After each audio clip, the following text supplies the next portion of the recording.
بلوچستان کے ضلع قلات میں کراچی سے کوئٹہ جانے والی مسافر کوچ پر فائرنگ، 3 مسافر جاں بحق، 7 زخمی۔ ترجمان بلوچستان حکومت کے مطابق سیکیورٹی ادارے، ضلع انتظامیہ اور ریسکیو ٹیمیں فوری طور پر موقع واردات پر پہنچ چکی ہیں۔ فورسز نے علاقے کو گھیرے میں لے لیا۔ سرچ آپریشن جاری، زخمیوں کو DHQ اسپتال قلات منتقل کیا جا رہا ہے۔ اسپتال میں ایمرجنسی نافذ کر دی گئی۔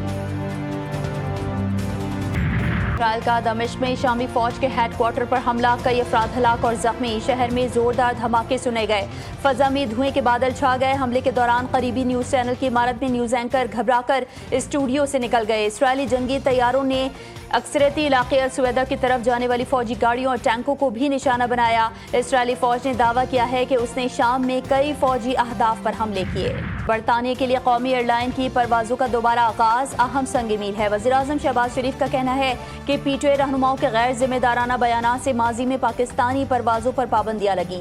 PTI رہنماؤں کے غیر ذمہ دارانہ بیانات سے ملکی ساکھ کو نقصان پہنچا۔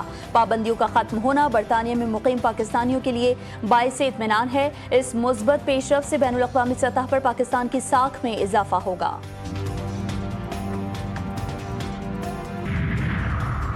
KPK میگا کرپشن اسکینڈل میں مزید سنسنی خیز انکشافات، لگژری گاڑیوں اور جائیدادوں کی تفصیلات، تصاویر اور ویڈیوز منظر عام پر آ گئیں۔ 25 ارب کے اثاثے منجمد، آئندہ 24 سے 48 گھنٹوں میں اہم گرفتاریوں کا امکان۔ نیب نے 40 ارب روپے کرپشن انکوائری کو باضابطہ تفتیش میں تبدیل کر دیا۔ کرپشن اسکینڈل میں ملوث ملزم کانٹریکٹر محمد ایوب کی عبوری ضمانت مسترد، نیب کے حوالے کر دیا گیا۔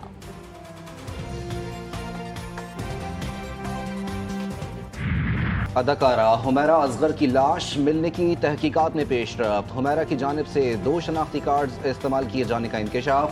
GTV نیوز نے اصل اور ٹیمپرڈ شناختی کارڈ کی کاپیاں حاصل کر لیں۔ کارڈ میں ٹیمپرنگ کر کے تاریخ پیدائش تبدیل کی گئی۔ تفتیشی حکام نے حمیرہ اصغر کے پڑوسیوں کے بیان بھی قلم بند کر لیے۔ اداکارہ کی موت سے قبل کپڑے دھونے کے شواہد ملے۔ تفتیشی حکام کا کہنا ہے کہ اندازہ ہے کہ حمیرہ اصغر کی موت اکتوبر 2024 میں ہوئی۔ وزیر خارجہ اسحاق ڈار کی چینی ہم منصب سے اہم ملاقات، CPEC اور 2 طرفہ تعاون پر تبادلہ خیال۔ ترجمان دفتر خارجہ کے مطابق اسحاق ڈار نے تیانجن میں SCO وزیر خارجہ کونسل کے اجلاس کے موقع پر چینی وزیر خارجہ سے ملاقات کی۔ دونوں رہنماؤں کے درمیان CPEC اور کثیر الملکی تعاون سمیت باہمی دلچسپی کے امور پر گفتگو۔ پاکستان اور چین کے درمیان آل ویدر اسٹریٹجک کوآپریٹو پارٹنرشپ کی مضبوطی پر اظہار اطمینان۔ افواج پاکستان کے خلاف جھوٹا پروپیگنڈا بے نقاب، PTI نے عالمی سطح پر پاکستان مخالف لابنگ فرموں کی خدمات حاصل کر لی۔ ذرائع کے مطابق PTI نے آپریشن گولڈ اسمتھ کے تحت ملک کو بدنام کرنے کی مہم شروع کی۔ اداروں پر تنقید دراصل اپنی ناکامیوں اور کرپشن سے توجہ ہٹانے کی کوشش۔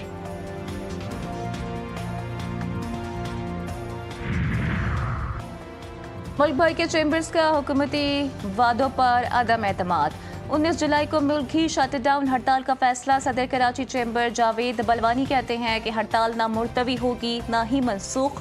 افواہیں پھیلانے والے کاروباری برادری کے خیر خواہ نہیں، یہ گمراہ کن عناصر ہیں۔ کراچی کے علاقے اورنگی ٹاؤن میں شہری گھر کی دہلیز پر لٹ گیا۔ واردات کی CCTV فوٹیج GTV نیوز نے حاصل کر لی۔ داتا نگر میں 2 موٹر سائیکل پر سوار ملزمان گھر کے باہر کھڑی شہری سے موبائل فون اور دیگر سامان چھین کر فرار ہو گئے۔ کراچی کے علاقے سرجانی ٹاؤن میں گھر میں 2.5 کروڑ روپے کی چوری، ملزمان 80 لاکھ روپے نقد، طلائی زیورات، موبائل فونز لوٹ کر فرار۔ واردات کے وقت کسی کو کانوں کان خبر نہ ہوئی۔ جنوبی وزیرستان میں سیکیورٹی فورسز کا کامیاب آپریشن، بھارتی اسپانسرڈ فتنے کا ایک اور خارجی حمید اللہ جہنم واصل ہو گیا۔ دہشت گرد حمید اللہ کئی حملوں میں ملوث تھا۔ ہلاکت کے بعد ورثہ کا لاش لینے سے انکار۔ حمید اللہ کے والد اور بھائی نے دہشت گردی کو اسلام اور روایات کے خلاف قرار دیا۔ پاک بحریہ کی کمانڈ ان اسٹاف کانفرنس کا نیول ہیڈ کوارٹرز اسلام آباد میں انعقاد۔ سربراہ پاک بحریہ ایڈمرل نوید اشرف نے کانفرنس کی صدارت کی۔